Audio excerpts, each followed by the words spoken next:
মুজাফফর বিন মুয়াশিন ওই দিন বলে কি জানেন, তাকে প্রশ্ন করা হলো মিজানুর রহমান আজহারি থেকে কি এলেম নেওয়া যাবে কিনা, মিজানুর রহমান আজহারির ওয়াজ শোনা যাবে কিনা। মুজাফফর বিন মুয়াশিন সাহেব বলতেছেন, না, মিজানুর রহমান আজহারির থেকে এলেম নেওয়া যাবে না, মিজানুর রহমান আজহারির ওয়াজ শোনা যাবে না। আজহারির ওয়াজ শোনা কি করা যাবে না? যাবে না। আবার এই লোকটি কিছুদিন আগে বলেছিল যে আহলে হাদিসের ছেলেরা আবু তোহা আদনানকে পেলে তার মুখের মধ্যে মুতে দিবা। নাউযুবিল্লাহি মিন যালিক। সে হচ্ছে হকের ডিলার, এই জন্য হক বানায়, এই জন্য বাতিল বানায়, মানুষের মাঝে বিচ্ছিন্নতা তৈরি করে। রাসূলুল্লাহ সাল্লাল্লাহু আলাইহি ওয়াসাল্লাম আল ফিতনাতু আশাদ্দু মিনাল কতল, ফিতনা হত্যার চেয়ে জঘন্য। যে আলেমরা ফিতনা ছড়ায়, যারা ফিতনা ছড়ায় তাদের সঙ্গে মুসলমানদের কোনো সম্পর্ক থাকতে পারে? কোন মুমিন সে কখনোই হতে পারে না। একজন মুমিন, একজন ভালো আলেম কোনোদিনও অন্য কোনো আলেম সম্পর্কে বিদ্বেষ পোষণ করতে পারে? সে বলে মিজানুর রহমান আজহারির ওয়াজ শোনা যাবে না। আরে বেটা, এই মিজানুর রহমান আজহারির হাত ধরে এই দেশে হাজারো যুবক অন্যায় আর অশ্লীল কাজ ছেড়ে দিয়েছে। এই মিজানুর রহমান আজহারির হাত ধরে অনেক যুবক আল্লাহর হেদায়েতের পথে এসেছে, ঠিক কিনা?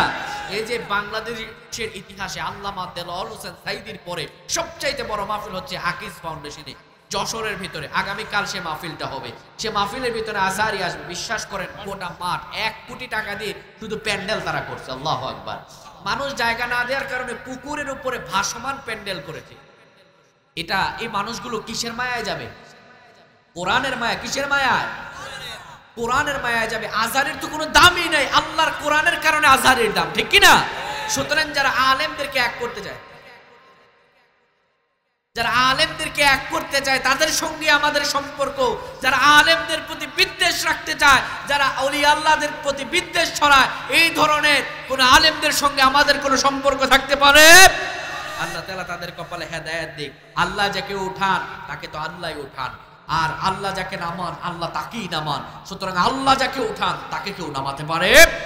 আল্লাহ তাআলা মিজানুর রহমান আজহারি হায়াতে বরকত দান করুন। এ হচ্ছে আমাদের রত্ন, ঠিক কিনা? এই রত্নগুলোকে যারা সুন্দরভাবে যত্ন করতে জানে না, তাদের উপরে বিষোদ্গার করে তাদেরকে আরো আন্ডার এস্টিমেট করতে চায়, এই ধরনের আলেমদের সঙ্গে আমাদের কোনো সম্পর্ক থাকতে পারে? আল্লাহ তাআলা